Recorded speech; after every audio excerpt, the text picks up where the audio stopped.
Hola, ¿qué tal? Bienvenidos al Tequila en el Comercio Internacional. Estamos transmitiendo desde las instalaciones del Consejo Regulador del Tequila en vivo y transmitiendo también por nuestras redes sociales de esta misma forma, así que les enviamos un cordial saludo y les invitamos a que si tienen por ahí alguna duda, algún tema, algún comentario con respecto al tema que vamos a tratar el día de hoy con nuestro experto, que me permito presentarles, que viene siendo el maestro Ezio René Pedrazzini Sánchez, que viene siendo el director de operaciones de la firma Argon Global Trade. Si tienen alguna duda, aquí tenemos gran invitado que nos está haciendo el honor de hablar de un tema que seguramente a ustedes les va a interesar. Bienvenido, Ezio, por acompañarnos en este programa, el Tequila en el Comercio Internacional. Hola, Octavio, ¿cómo estás? Muchas gracias otra vez por invitarnos, un gusto estar aquí con ustedes. No, al contrario, para el Consejo Regulador es muy importante brindar información oportuna y veraz, y qué mejor que en ese sentido, pues tener a los expertos, y más que todo de un tema que precisamente el día de hoy estábamos tratando por ahí un asunto que estábamos viendo con un exportador de tequila y que vamos a aprovechar y presentarlo aquí porque muchas veces luego surge, hay una cosa, cuando hay un problema en aduana, una cosa es lo que pide la aduana. Exacto. Y otra cosa es lo que a veces te pide la agente aduanal. Entonces, en ese sentido, nosotros, pues, siempre hay que tratar de ser objetivos y en ese sentido, bueno, pues que el tequilero sepa muy bien de qué es realmente lo que está pidiendo la aduana. Y pues vamos a hablar acerca de las infracciones y sanciones que pueden pasar en las aduanas. Es correcto. A ver, Ezio, vamos a iniciar. En materia de aduanera, ¿qué se entiende por infracciones y sanciones aduaneras? Ok, bueno, en materia de aduanas, como en cualquier otro tema, pues una infracción es el incumplimiento a alguna obligación que nos está dando la ley en cuestión. En este caso, la ley aduanera es la que nos va marcando en su gran mayoría cuáles podrían ser los errores o las infracciones que pudiéramos cometer. Ahorita vamos a ir platicando de las más importantes o en dónde nos podríamos estar tropezando. Y bueno, las sanciones, pues es lo que viene como consecuencia de haber cometido una infracción en este rubro. Y en ese sentido, cuando hablas de infracciones, quien infracciona es el contribuyente. Es correcto. Y quien sanciona es la autoridad. Así es. Y ahí está lo interesante, porque la infracción puede ser algo muy poco en cuestión de cantidad de dinero y algo mucho que hasta se puede perder la mercancía. Es correcto. De eso me gustaría platicar y que ya saben, les recordamos de que estamos transmitiendo por Facebook Live. Cualquier comentario o duda del tema, tenemos aquí el experto Ezio René. Ezio, vamos a iniciar. Muy bien. La primera es porque es muy importante tener muy en cuenta el alcance de las acciones que podemos tomar en las aduanas. Bueno, ¿por qué es importante? Porque muchas veces tenemos un equipo encargado de hacer las operaciones de comercio exterior, pero solamente tomamos en cuenta el llevar o el traer el contenedor, pero no dimensionamos todo el alcance que pudiera tener el tener un solo error en esta parte de la operación. Porque, como bien lo comentabas, puede ser un tema de una simple multa, algo monetario, o podemos llegar a perder incluso los permisos de importación, y en el caso de los tequileros, que también necesitamos tener un padrón de exportadores, lo podríamos llegar a perder y bueno, eso nos deja sin operación, nos mata la empresa. Entonces debemos de estar conscientes de todo el alcance que pudiéramos tener por un mal manejo de nuestras operaciones. Y en ese alcance te estás refiriendo de que no necesariamente va a tener una sanción, simplemente las consecuencias, por ejemplo, lo que mencionas de que den de baja del padrón de exportadores una empresa, pues no hay sanción, pero el tiempo que se tarda para poderlo reincorporar al padrón, claro. De ahí se pudieran generar unos gastos que son los famosos gastos ocultos de la logística. Es correcto. Que, bueno, pues ese tema ya lo hemos platicado aquí anteriormente. Y pues bueno, con respecto, quien está atrás de pantalla, comentarios que es muy importante, los que ya están en materia aduanera, vamos a estar circulando por los artículos 176 al 203 de la ley aduanera, nada más que lo vamos a ir desmenuzando poquito a poquito aquí con René Ezio. Muy bien. A ver, empecemos otra vez. Hoy en día, las empresas exportadoras de tequila se encuentran muchas veces con cuestiones de dudas, se encuentran vulnerables a que están haciendo bien o no las cosas. En ese sentido, ¿por dónde tienen que empezar las empresas para que hagan una buena operación aduanera? ¿Por dónde tienen que empezar? Bueno, lo primero es darnos cuenta o comprender que hoy en día las empresas no solamente es la parte de ya tengo clientes en el extranjero, ya puedo exportar, sino debemos armar un equipo completo en el que se hablen todas las áreas. No solamente tener, el Departamento de Comercio Exterior. Hay que tener esa trazabilidad o ese intercambio de información entre comercio exterior, entre fiscal, entre compras, directivos de la empresa, porque de repente un error operativo nos puede generar lo que ahorita platicábamos. No solamente una multa o un tema económico, sino nos dejan sin la operación Entonces, de inicio debemos de elaborar o organizar un equipo que tenga conocimiento, no expertise tal vez, pero sí un conocimiento básico de todo lo que puede conllevar del momento de poner la orden de compra o en el caso de las exportaciones, de cómo vamos a hacer llegar las mercancías hasta destino. Ya llega la mercancía de destino, ya se acerca el despacho aduanero, le toca reconocimiento aduanero. Ok. Empezamos ahora sí que ya a ver las sanciones. En primer lugar, bueno, pues la autoridad que regula o impone las sanciones, pues viene siendo las aduanas, por medio del Servicio de Administración Tributaria. Pero ¿cuáles son las sanciones más comunes? ¿De qué estamos hablando ahorita? Digamos, vamos desde lo más común hasta lo más trágico. Bueno, lo que nos puede pasar, lo más común es el ya conocido el dato inexacto. Es la infracción que se encuentra en ley aduanera en el artículo 184 y el 185 de la ley aduanera es el que me lo sanciona. Existen 27 posibles campos dentro del pedimento o los documentos que acompañan al pedimento que si tienen algún error, una mala transmisión o son inexactos, por eso se le conoce como datos inexactos, podemos tener una multa de 1,800 pesos, que es la más sencilla, la más económica y la que es muy común que suceda. Después de eso podemos caer en un tema que le conocemos, se le llama la omisión del documento, o la no transmisión o la no presentación del documento, que podemos ahí tener una sanción de 3,700 pesos más menos. ¿Qué sucede aquí? Vamos recorriendo también parte de la ley aduanera. Tenemos el artículo 6 de la ley aduanera que me dice que cualquier información que me va a solicitar el SAT va a ser transmitida o presentada a través del sistema electrónico aduanero. El sistema electrónico aduanero es donde encontramos la ventanilla única o el BUSEM. Para importar o para exportar, por este medio es donde se transmite primero el pedimento y a esto se le adjunta o va de la mano todos los documentos que se requieren para una operación tanto de IMPO como de EXPO. En importaciones, pues ya sabemos, es el documento que ampara el valor de las mercancías. En este caso hay que recordar que lo convertimos en lo que se le conoce como el COBE o el acuse de valor. Se transmite de manera electrónica y el pedimento también es electrónico. Además de eso, hay otros documentos que se transmiten de manera digital, que son los que conocemos como los e-documents. En esta parte va a ir el certificado de origen en su caso, va a ir las regulaciones o restricciones no arancelarias que debamos de cumplir. También vamos a tener el documento de transporte que debamos de presentar. En su caso, una cuenta aduanera en garantía, y hay uno nuevo que es por ahí el tema de peso-volumen. ¿Por qué hablo de importaciones? Porque también muchos de los que hoy nos están viendo, además de importar insumos o botellas y demás, pues también pueden ser empresas IMEX, que también es muy importante. Ahorita vamos a llegar a todo ese tema de las IMEX. Y en exportación de los documentos que son, pues es el pedimento, el acuse de valor en algunos casos, y en la mayoría de las exportaciones que hacen hoy los que nos acompañan, son exportaciones de venta con un pedimento clave A1, en la que no mandamos un COBE, sino mandamos un documento que se le conoce hoy como el CFDI con el complemento de comercio exterior, que ese tiene también una de las multas más elevadas. Entonces, vamos ahorita a ir desarrollando cada una de esas multas, pero primero, el documento o la omisión del documento se nos multa con 3,700 pesos más o menos. Y ahorita vamos a ver el alcance de todo lo demás. Y el alcance que tú mencionas, por ejemplo, tú decías, un documento que esté digitalizado, un e-document, podemos acomodar ahí el certificado del Consejo Nacional del Tequila. Si no lo entregas, esos 3,700 se pueden convertir en mucho más, porque le iniciarán un PAMA por incumplimiento de regulación. Pero bueno, vamos empezando desde un inicio. Mencionabas que en el artículo 184 había por ahí, iniciábamos a hablar de los datos inexactos. Hay 27 causales. Es correcto. ¿Cuáles son los más comunes y qué recomendación das para que esos datos inexactos no lleguen con quien tienen que llegar? Porque luego llega a pasar de que el exportador se lo pasa a la gente, los tramitadores lo hacen, todo el papel pasa por todas partes, pero el último, la aduana, lo detecta. Bueno. A ver, ¿qué recomiendas y cuáles son los primero, más importantes? Lo que debemos de considerar es, podemos descargar de la página del SAT las reglas. Las reglas generales de comercio exterior tienen anexos. En el anexo 19 se encuentran los campos que son considerados errores como dato inexacto. De hecho, el título, si lo quieren buscar o identificar, se llama Datos para efectos del artículo 184, fracción tercera.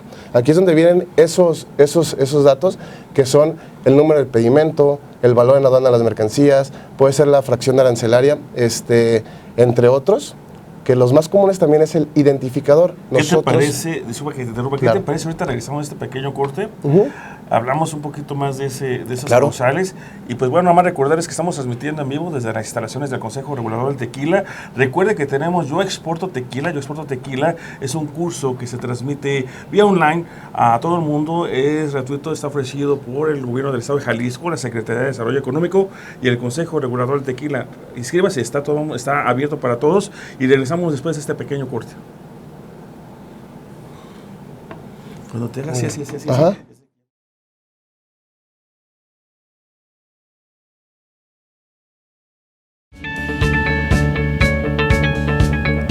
Bienvenidos de nueva cuenta aquí en el Tequila en el Comercio Internacional. Un saludo muy especial a Xio Magaña, a Alejandro Carrillo, Ivania Barragán, Brelu Ranch, Consuelo Ancena, Diana Rodríguez, Sandy, Fernanda, Ivonne Torres, quien está sintonizando por el Facebook. Y tenemos por aquí una pregunta que hace Javier Santos. Dice, sobre los datos inexactos, René, ¿cuáles son los que se repiten más constantemente? Ok, bueno, hay un tema que es muy común que tengamos este problema de los datos inexactos, es en el campo de los identificadores. Campo de identificadores tenemos tanto a nivel global, que es lo que afecta a todo el pedimento, como a nivel partida.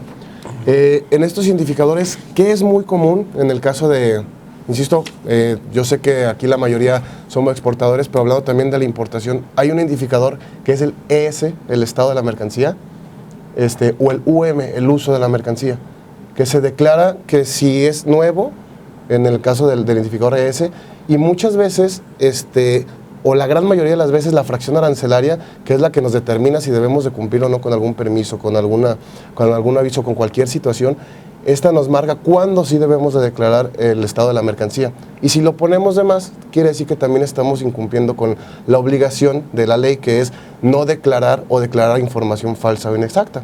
Entonces, ahí tenemos un tema con este identificador. En el caso de la aplicación de los tratados de libre comercio, también es común que suceda declarar en el caso del identificador TL, cuando viene la mercancía aplicando algún tratado de libre comercio, que utilizamos la abreviación del país de donde viene.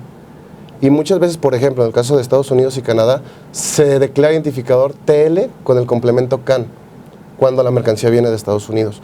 O muy precisamente también cuando traemos mercancía de la Unión Europea, el propio anexo 22, que es el instructivo llenado del pedimento, nos marca que se declare TLEMU cuando es una importación de la Unión Europea y no la abreviación del país de donde esté viniendo, independientemente de cualquiera de los países de la Unión Europea. Esos son un posible dato inexacto que es muy común. Otro donde tenemos que cuidar mucho es en la fracción arancelaria, porque de entrada vamos a tener un dato inexacto por la fracción arancelaria, pero ¿qué alcances tenemos después de eso? Yo por una mala fracción arancelaria puedo dejar de pagar contribuciones, que también ahorita vamos a hablar de las multas por omisión de contribuciones, pero también puedo dejar de cumplir regulaciones o restricciones no arancelarias, que eso también es un tema muy importante, porque puede ser una multa, digamos, de una NOM, que es del 2% al 10% sobre el valor de las mercancías, o la multa es del 70 al 100% en caso de las demás regulaciones o restricciones no arancelarias. Entonces, un incumplimiento en la fracción arancelaria, además del dato inexacto, me puede meter en una multa del equivalente al 100% del valor de las mercancías. Y en este punto, digamos, interesante lo que mencionas, tenemos, por ejemplo, ahorita un caso sobre una exportación, que es una exportación en donde el domicilio fiscal de la empresa, por cuestiones de espacio, falta una palabra que sería Tepatitlán en el certificado. En ese sentido, siendo una exportación, ¿habría alguna infracción del pedimento? Esta información o la posible sanción en este caso en específico, estaríamos encontrándola en el artículo 176, en su fracción 11. Ahí me marca, pero solamente me habla de la importación. En el caso de exportación no voy a tener como tal una sanción de este tipo. ¿Qué me dice? Dice que en el documento aduanero o cualquier documento de la transmisión de información, llámese factura, bueno, en este caso el COBE, pedimentos, certificados, etcétera, que tenga un error en la información del importador o del proveedor de las mercancías, voy a tener la problemática. Pero en el caso de exportaciones no me marca como tal nada este artículo. Entonces, no tenemos aquí una sanción. Insisto, cabe destacar el poder desarrollar esta parte porque varios de aquí hacemos importaciones. No solamente sería la posible multa del 70 al 100%, podemos tener el embargo de las mercancías, ya que el mismo texto se repite en el artículo 151 de la ley aduanera, que es lo que me marca el PAMA o el embargo precautorio de las mercancías, y además podemos tener la problemática de la pérdida o la suspensión del padrón de importadores, porque también está tomada en cuenta en la regla 1.3.3, que son las causales de suspensión del padrón, una de las 45 causales que tenemos, que es también un error en el domicilio del importador o del proveedor de las mercancías. Entonces, no solamente hablamos de cuestiones económicas, como hace un momento lo platicábamos, sino del embargo y además de la posible pérdida del padrón, tanto de importadores como de exportadores sectoriales en el caso de los tequileros. Así que para los exportadores de tequila que tienen este caso, en este momento de que el número, la palabra que estaba incompleta dentro de lo que viene siendo su domicilio, declarado impedimento, como lo habíamos platicado ya en su momento, pues no es causal de cualquier infracción. Es importante mencionar que para quien está atrás de pantalla, de que nosotros como Consejo Regulador del Tequila tenemos un convenio con las aduanas, y en caso de que exista por allí alguna duda por parte de las autoridades, inmediatamente nos hacen una consulta para poder aclarar ese tipo de detalles. Aunque a veces, como mencionábamos desde un inicio, René, hay veces que los mismos agentes aduanales o personal que trabaja en la agencia aduanal dice que la aduana requiere ese documento cuando realmente no se requiere nada. Entonces, en ese sentido, aclarado el asunto del domicilio, nos vamos con respecto a los identificadores. Hablamos, este caso que te voy a mencionar es algo que pasa muy, no tan común, pero sí llega a pasar seguido, que viene siendo de que se importan, por ejemplo, souvenirs. Claro. Se importa el checker, se importa la pluma, se importa el llavero, y o se importa material de empaque y se pone junto con la botella de tequila. Entonces hay un identificador que va de la mano con los anexos 24 y 31 y demás. ¿Qué pasa si no se pone ese identificador en el pedimento y que resulta de que exporten tequila junto con todo lo demás y sin haber puesto el identificador correspondiente? Ok, aquí tenemos varias posibles infracciones o situaciones que se pudieran dar. En el caso de exportar temas de souvenirs, también tenemos que partir desde la clasificación arancelaria, de cómo tomamos en cuenta la clasificación arancelaria de un producto. Si esa clasificación me va a llevar a que sí se vaya a declarar por separado, creo que por ahí va la pregunta. Se importa temporalmente para ponerlo dentro de la botella, dentro del empaque, y sale todo como tequila. Lo que entonces temporalmente se descarga y salió. Estamos hablando entonces de la exportación de material de empaque. Exactamente. Junto con el pedimento. Junto con el pedimento y junto con el tequila. Aquí tenemos una situación de si vamos a exportar la mercancía junto con eso o qué valor le vamos a dar al producto. El identificador es ahorita me recuerdo el identificador, pero bueno, vamos a declarar en el pedimento por separado porque lo marca las mismas reglas. Tenemos la obligación de declarar el identificador para no tomar en cuenta como parte del producto, en este caso el tequila, esas mercancías que se importaron de manera temporal. Y en este caso, hablando de multas, las multas que mencionabas de 3,700 pesos, ¿cuáles son los indicadores o la información que hay que cuidar mucho para efectos de evitarlas? Bueno, el de 3,700 es por el tema de la documentación. Aparte, digamos, de lo que habíamos platicado, de que dentro de esta parte de la ley, pues van el cumplimiento de regulaciones, ya sea digitalizadas o electrónicas. Aparte de ello, ¿algo más que pudiéramos rescatar con esta sanción? Sí. Mira, una cosa es si se presenta o no. Ahí tenemos la multa de los 3,700 pesos. Los documentos son los que ya ahorita comentamos, pero cada uno de ellos nos puede llevar a tener una sanción distinta. Por ejemplo, si yo no transmito el certificado de origen, salvo que sea con Estados Unidos y Canadá, que por ahí tenemos el beneficio de no transmitirlo, solamente presentarlo en el caso de que la autoridad no lo requiera, pudiéramos tener de entrada la no transmisión, los 3,700 pesos. Pero si no tengo el certificado para yo comprobar la aplicación del Tratado de Libre Comercio, tengo una infracción por el no pago de contribuciones, que en este caso las contribuciones, tengo dos multas. Una es una omisión de contribuciones al comercio exterior, en el caso del IGI y cuotas compensatorias, y tengo otra multa por la omisión de los demás impuestos internos, llámese IGI, llámese DTA, llámese IEPS. Tengo dos posibles multas. Una es del 130 al 150% del valor de lo omitido, que esto también lo encontramos en el artículo 176, y tengo una multa también por la omisión de las demás contribuciones del 55 al 75%. Entonces, primero es, no presenté el documento, mi multa de 3,700 pesos.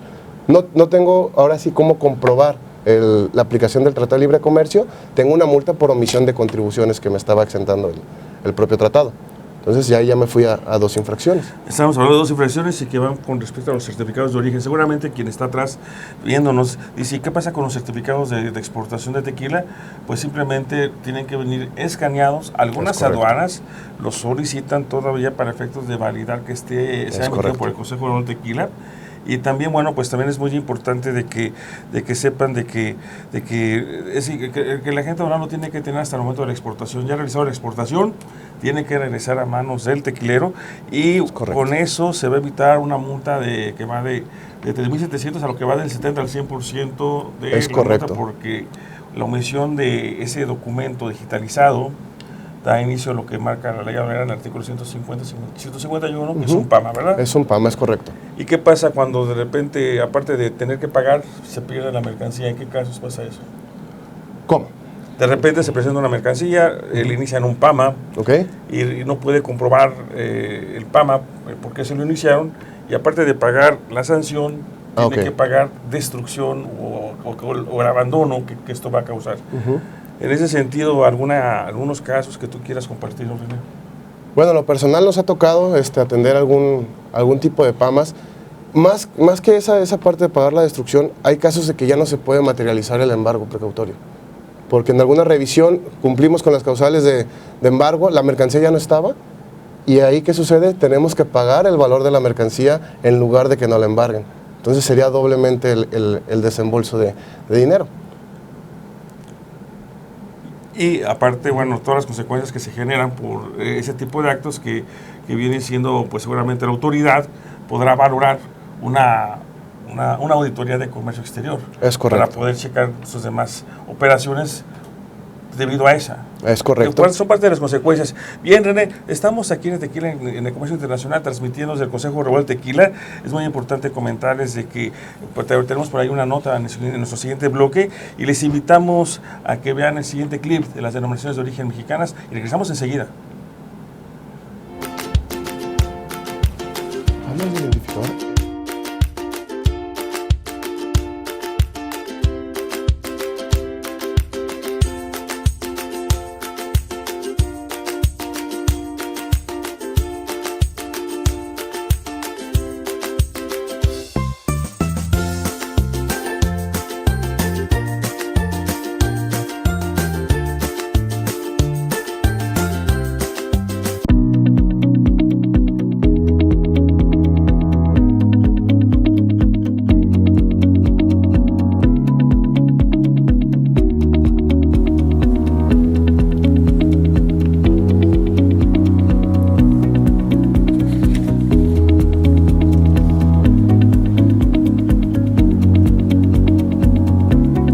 Estamos de vuelta en el Tequila, en el Comercio Internacional, y tenemos unos saludos muy especiales para Bob Chávez, Brelú, Joel, al tráfico de ITV, que viene siendo un forwarder, a Manuel Gaitán desde Manzanillo, Yadira Mendieta, Fernanda Jauregui.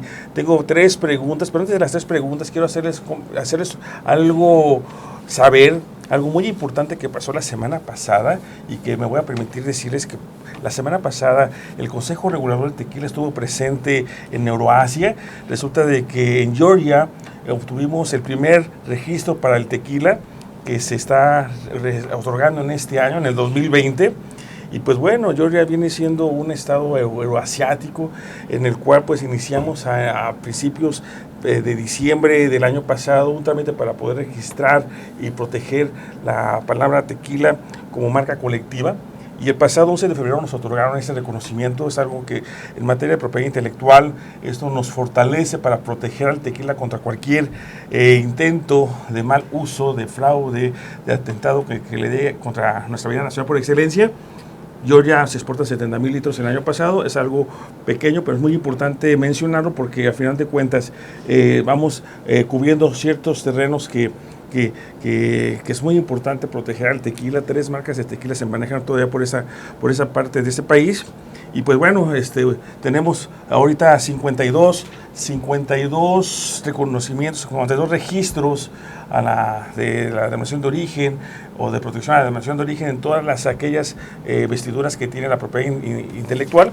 Y pues también mandar saludos, cambiando un poquito de tema, le doy vuelta la hoja a José Luis López, a Fernando Gallardo, Jorge Iván Limón, Joaquín Blanco, Jesús Reynosa, Ivonne Torres. Aquí tenemos otra pregunta más. Y pues bueno, tenemos 4 preguntas, René. La primera la hace Ivonne Torres. Dice, ¿hay algún requerimiento de prevención antes del embargo por parte de la autoridad? Ok, un requerimiento de prevención. De prevención antes del embargo.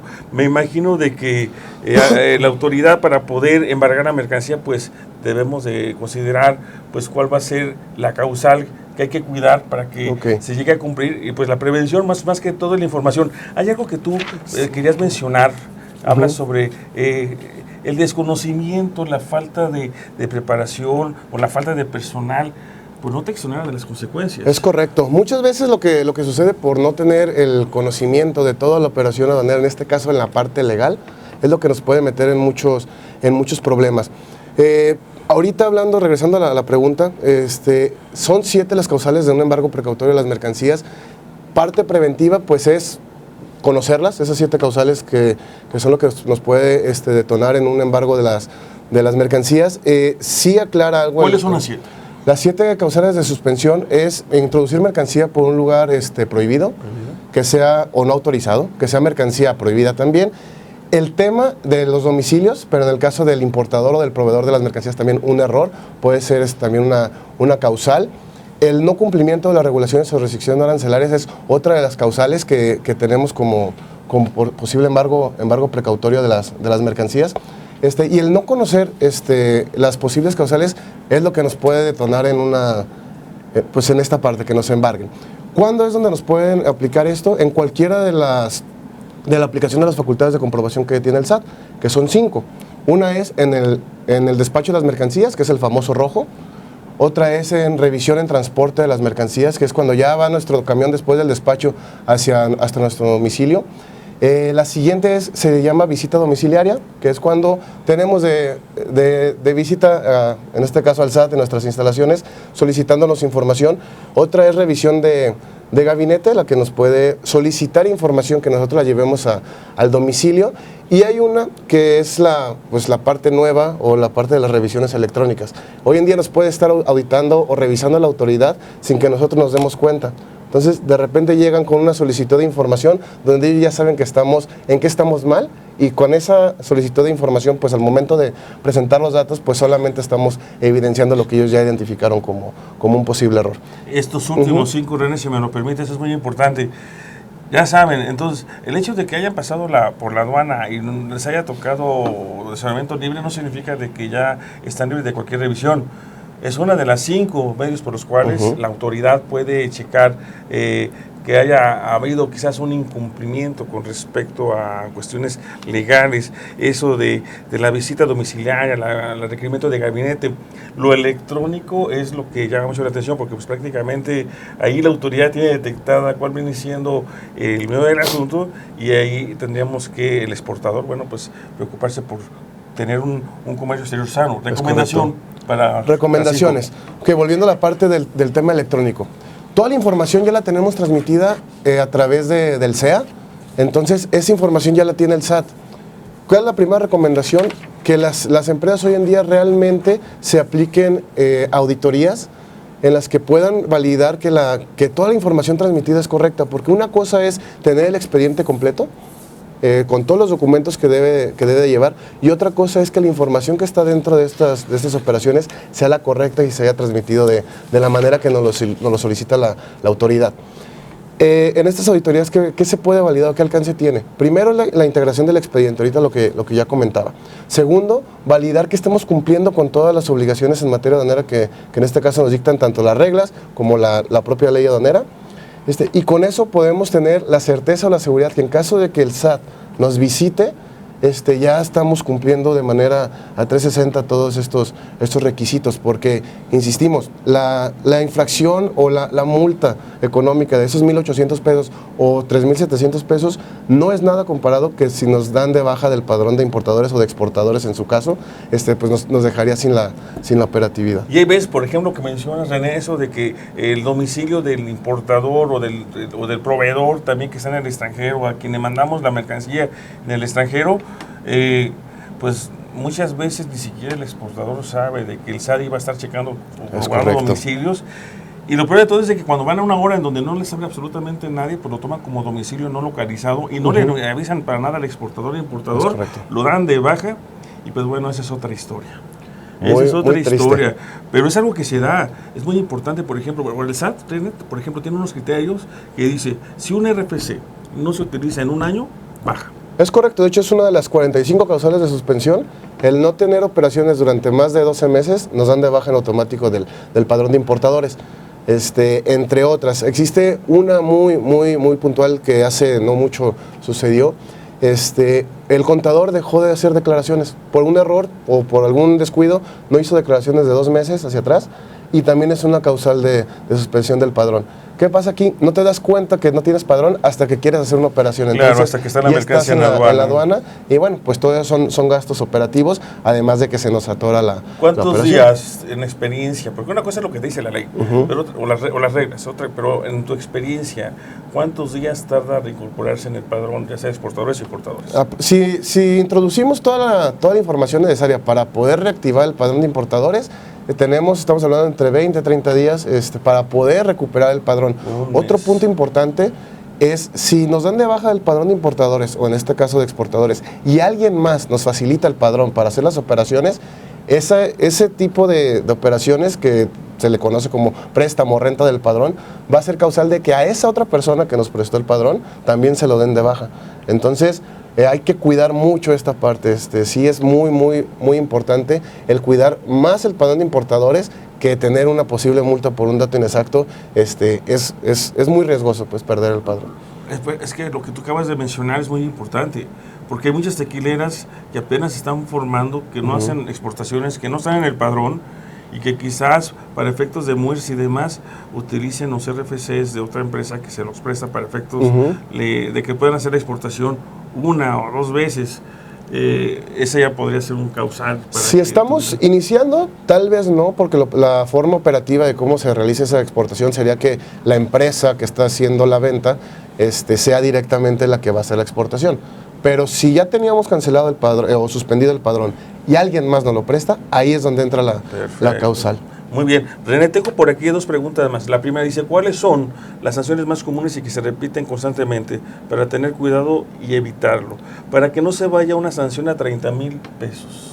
Ok, hablando de la de 30,000 pesos. Ya estamos hablando de 1,700, 3,700. Ahí vámonos a 30,000 pesos, que por ahí esa ya como que empieza a doler. Ok, a ver. Esta multa específicamente es la del acuse de valor. Es la transmisión electrónica o conversión de mi factura, que hoy en día ya no se le conoce como factura, es el CFDI a la exportación con su complemento de comercio exterior, o en importación se le conoce como el documento equivalente. Si yo tengo una mala transmisión de información en este documento, la multa va de 22,000 pesos hasta los 32,000 pesos más o menos. ¿Cuáles son los datos? Esto lo tenemos en el artículo 184A y 184B. Me dice, cualquier dato relativo a la comercialización de las mercancías es un dato multable. Entonces, pero te dice, ¿sabes una cosa? Esta mercancía, no tiene valor, me la regalaron, me la encontré, la compré en una cárcel. Algo que no tenga valor, si bien la ley además te dice varios tipos para poder tener valor, en este caso un exportador que desconoce de eso, que se trae algo y que no tiene valor porque pues se lo regalaron, en ese sentido, ¿cómo lo tiene que declarar? Ok, independientemente de si lo pagamos o no, para efectos de la importación tiene un valor, entonces hay que declarar el valor de las mercancías para calcular y pagar los impuestos que se requieren en esa importación. Tema nos va a llevar otros temas y para otro programa, para el valor. Sí, hablando de evaluación aduanera también tenemos mucho tiempo para... Bueno, eso lo dejamos para otro programa. En relación al TEMEC, ¿hay algún cambio con respecto a las sanciones? ¿El certificado de origen sigue siendo de libre reproducción? ¿Algo que nos puedas compartir con TEMEC? Ok, bueno, la parte del TEMEC, el certificado de origen sí tiene un cambio. ahora ya lo vamos a poder hacer incluso nosotros como la parte importadora, pero bueno, y sanciones pues van a seguir siendo las mismas. No tengo el certificado de origen, por consiguiente 3,700. tengo los 3,700, pero si dejé de pagar contribuciones, pues ahí tengo ese error. En exportaciones precisamente o específicamente hablando en la aplicación de cualquier certificado de origen, no solamente del TEMEC, tenemos la parte de el no desembolso o la exención del pago del DTA en la exportación, que también lo podemos aplicar. Si no juntamos el certificado o si no comprobamos que sí lo tenemos, pues de entrada ahí tenemos también la posible multa por el no pago de la contribución. Perfecto, pues ya estamos hablando de lo que la gente seguramente tiene curiosidad. Estamos en el Tequila en el Comercio Internacional. Les invitamos a que veamos la siguiente cápsula. Es sobre el distintivo T y regresamos enseguida. Estamos en el Tequila en el Comercio Internacional. Distintivo T.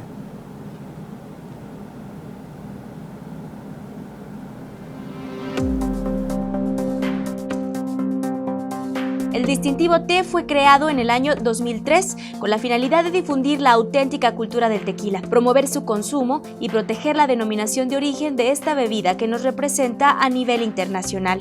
El isotipo está compuesto por 5 elementos: 2 pencas de agave tequilana Weber en color azul-verde, una piña de agave en color dorado que representa el corazón de nuestra bebida nacional, 2 elementos triangulares en rojo.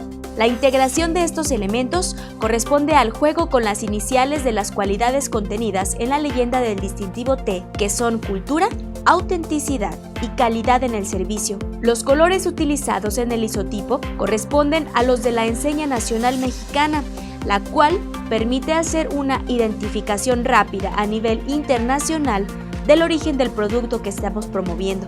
Las pencas y la piña se muestran como elementos ilustrativos de la materia prima con la cual se elabora el tequila. La T corresponde a distintivo T, colocada justo en el centro del isotipo. La conjunción de estos elementos deduce la importancia vital de la piña como el fruto de toda cultura del tequila, y a su vez, la T como la contraseña que respalda esta cultura. Así, en una sola imagen conjuntamos grandes rasgos que distinguen a México y al tequila y que cada comensal, consumidor o cada cliente podrá disfrutar.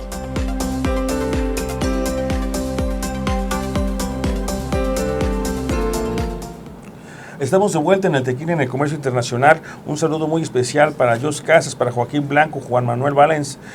Por aquí nos hacen mención de que la prevención debe ser la filosofía para evitar sanciones.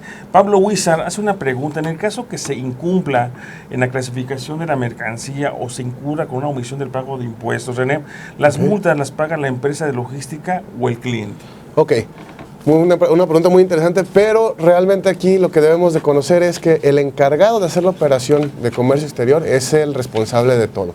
¿Quién es? El importador o el exportador. Si el pedimento está saliendo a nuestro nombre como importadores o exportadores, cualquiera que sea el caso, las multas van directamente sobre el RFC. Entonces aquí, si hubo un error por parte de la empresa logística, el que va a ser responsable somos nosotros como importadores o exportadores.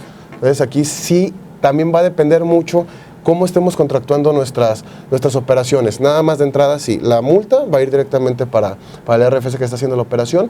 Ya si en la parte comercial, por ahí tenemos la repartición de responsabilidades de acuerdo con los 5 terms, ese es otro tema de cómo nos vamos a llevar a alguna solución de la controversia. Pero de inicio, el responsable es el que está importando o exportando las mercancías. Muy bien, y en este sentido también es responsable solidario el agente aduanal, salvo es correcto. Que hubiera existido una serie de instrucciones que pudiera por ahí servir para el agente aduanal para poderse defender también.